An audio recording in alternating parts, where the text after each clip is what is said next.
Hello, নমস্কার। আমি নরেন্দ্র মোদি বলতেছিলাম। আপনি কে বলছেন? Hello, hello. এই হাসিনা, তাড়াতাড়ি তুমি এই রান্না-বান্না শেষ করো, অফিস টাইম হইছে। হ্যালো, কে বলছেন? আঙ্কেল নমস্কার নমস্কার। আমার মায়ের দ্বারা কি পাক শাক করাচ্ছেন নাকি?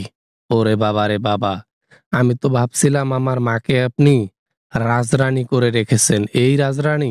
ও বাবা ওয়াজেদ জয়, তুমি? আরে না, না, না, না, না, তুমি যেটা ভাবতেছো সেটা না। কাজের লোক ছিল একটা। এখন তাকে বিদায় করছি। ফাও, ফাও টাকা দেওয়া লাগে। তোমার মাকে এখন কাজে লাগাইছি। ফ্রি, ফ্রি খায়, ঘুমায়। তাই ভাবলাম ওকে একটু কাজে লাগাই। আমার মা আপনার জন্য কত কি করলো, আপনাকে কত কি দিল। আপনি সবকিছু ভুলে গেছেন। আজকে আমার মায়ের বিপদ, আর এই বিপদের মধ্যে আপনি সুযোগ নিচ্ছেন। কই আর সুযোগ নিলাম? সুযোগ নিলে তো অন্য কিছু করতাম, সেটা তো আর করতেছি না। হ্যাঁ, আমি শুধু টুকটাক ভাবে আড়াত বাড়াত করে নিচ্ছি। 1.5 বছর হয়ে যাচ্ছে, তোমার মার খবর নাই। খবর নাই মানে? বুঝলাম না, কিসের খবর থাকবে আমার মায়ের? হ্যাঁ, কি বলতে চান আপনি? এই এই আঙ্কেল, আপনি কি বলতে চান? আপনার কথা তো আমার মাথার মধ্যে ঢুকতেছে না আঙ্কেল। আমি বলতে চাচ্ছি, তোমার মা শুধু আজকে বলে আমি বাংলাদেশে যাব, কালকে বলে বাংলাদেশে যাব, এই বলে বলে 1.5 বছর হয়ে যাচ্ছে। ফ্রিতে ফ্রিতে খাওয়াচ্ছি, কাজ করে নেবো না তো কি করব? আচ্ছা যাই হোক, যাই করেন আর তাই করেন, আমার মা কিন্তু পাগলামো করবে, বাংলাদেশে যাইতে চাইবে। হ্যাঁ, তাকে বাংলাদেশে যাওয়ার দরকার নাই। তাকে একটু বদ্ধ করে রাখার চেষ্টা করবেন। তোমার মা যে শিয়ান ঘুঘু, তোমার মা কি সহজে বাংলাদেশে যাইতে চাইবে? এখন তো হাইকোর্ট থেকে, বাংলাদেশ থেকে রায় দিছে হাসিনার ফাঁসির, এখন তো আর যাবে না। যাই হোক, আপনি আমার মাকে যা ইচ্ছা করেন, কোনো সমস্যা নেই। শুধু আমার মাকে বের হতে দিয়েন না। তা বাদে মন যা চায় তাই করেন, কোনো সমস্যা নেই। আমার মা সব কাজে পারদর্শী। তোমার মাকে নিজের থেকেও বেশি ভালোবাসি। অনেক আগের একটা সাধনা ছিল আমার, হাসিনাকে যদি পেতাম, ও হো হো হো, কত কি না করতাম। সেটাই এখন করতেছি আমি। এখন কি বাংলাদেশে কোনোভাবে আওয়ামী লীগকে ফেরানো যায় না?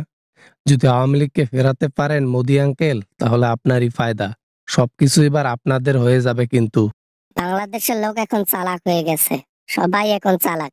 গদিতে যে বসে আছে সে তো আরো চালাক বেশি। কি আর করার? বাংলাদেশকে হাতের মুঠোয় আনার আর কোনো বুদ্ধি নেই। তাইলে এইভাবে থাকবে আমার মা? কিভাবে দিল্লিতে থাকবে এতদিন? হ্যাঁ, আপনি যতদিন ক্ষমতায় আছেন না হলে থাকলেন, তারপর যদি ক্ষমতা হারায় যান তখন কি করবে মা?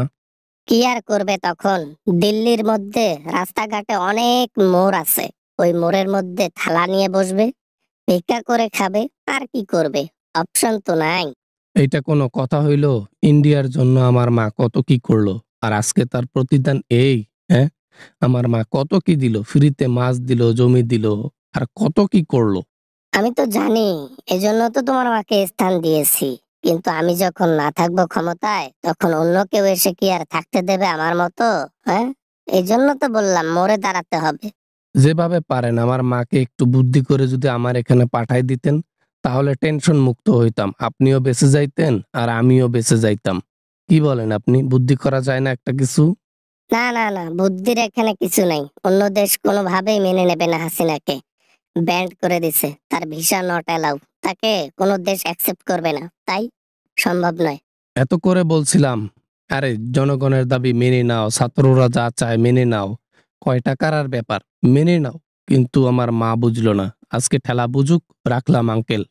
চিন্তা কইরো না, আমার বউকে যেভাবে আদরে সোহাগে রাখি, ওইভাবেই রেখেছি তোমার মাকে। নো প্রবলেম, নো টেনশন, তোমার মা অনেক ভালো আছে। আগামী দিনগুলোতে আরো ভালো থাকবে। বাই।